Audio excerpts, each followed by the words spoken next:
and just the run that the Ducks have been on the recruiting trail recently.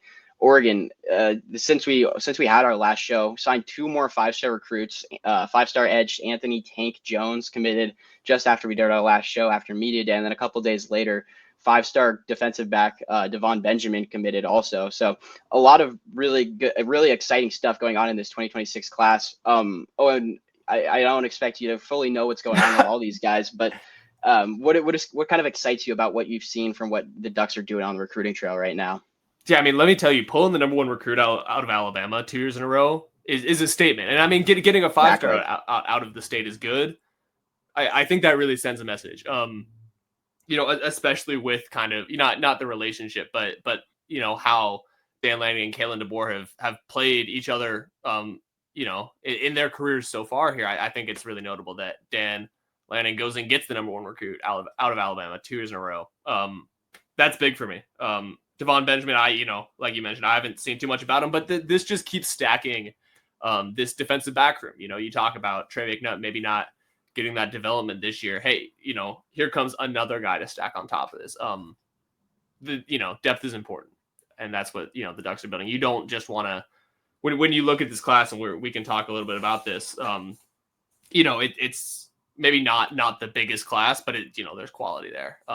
And what this means is that there's a higher chance that these guys come in and are real contributors. Exactly. Quality, like you said, is the main thing that stands out to me from what the Ducks are doing right now on the recruiting trail. The recruiting class currently checks in at number 7 on the 24/7 composite, but that's not due to what the players are or anything. They actually have, if you take the average rating of all their players, it's the highest out of any team, just ahead of LSU. And the Ducks are, because they only have 17 commits, because you don't really need to bring in as many people when you have so much talent on the roster. You don't need to backfill as many spots, so you can focus more, instead of working on quantity, work on quality and getting the best possible recruits that you can. And we've seen the results so far on the recruiting trail for Dan Lanning. Ducks have 5-star recruits coming in this next cycle, at least committed right now. It's tied with Alabama for the most of any team. Like you said, going back and forth with DeBoer, he's in. It's a level of recruiting that Oregon has been there before, has had some really big recruits come through, but just to year after year be able to consistently put together top 10, top 5 classes, and you're pulling in blue chip after blue chip and actually battling with these SEC teams is really impressive to see. So that's what really stands out to me, is just how the quality of the recruits that Dan Lanning is going in and getting. And like you said too, going into Alabama 2 years in a row, getting Naheem Offord last year and then going in and getting Anthony Jones this year, that's deep in the SEC territory, even if you're not necessarily battling Alabama, Auburn, but the Ole Miss is going to come after those guys. Georgia is going to come after those guys. And to be able to pull them to the Pacific Northwest is really impressive to see from a recruiting standpoint. Dan Lanning is doing special things at Oregon right now, I think.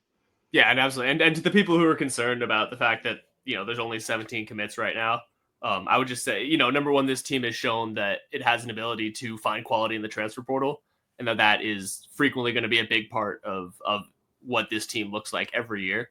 And those last few classes have been, I think, around 20-ish or so recruits. So I think they'll add a few more. Some might decommit. It happens here and there, but I think they'll be probably aiming for that number around 20 to 22 recruits. Yeah, I would not be concerned about the fact that this is a small class. No, because exactly, you're taking in the top players and some of the top players in the country. Some other ones, Emmanuel Eheanacho, one of the top offensive tackle recruits in the country, 6'7", 350, just an absolutely massive kid, ranked in the top 10 of the 24/7 composite. Jet Washington, a safety, 6'5", 200 pounds, big old safety who can move sideline to sideline and also come downhill and hit people. So really excited about what he could do. And then Kendra Harrison, the other 5-star, also coming to the basketball team as a 4-star power forward or so, but big old tight end at 6'7". They're excited about what he can do in terms of his ability to go up and get the football, but also a really good mover in space for a guy at his size. So it's just bringing in the top athletes that you need to compete at this level of college football. And you see it year over year with things like Bud Elliott's blue chip ratio. Oregon has really solidified themselves as one of the top teams that you kind of have to be in that like above 50% range to really compete in college football, because at the end of the day, it just takes bodies. You need these guys. Those 4 and 5 star athletes are rated the way they are because those guys are just big, they're strong, they're athletic. Even if the football doesn't always necessarily translate as everyone would hope it would, it's a sign that you're doing things right when you just have your roster is full of those former 4 and 5 star recruits, and we see it in places like the safety room and like the receiver room when you have things like Trey McNutt getting hurt, Jerion Dickey getting hurt, but you're backfilling with your Trey McNutt. You got there's 3 4 star safeties from the year before him that who you would have been competing with anyways.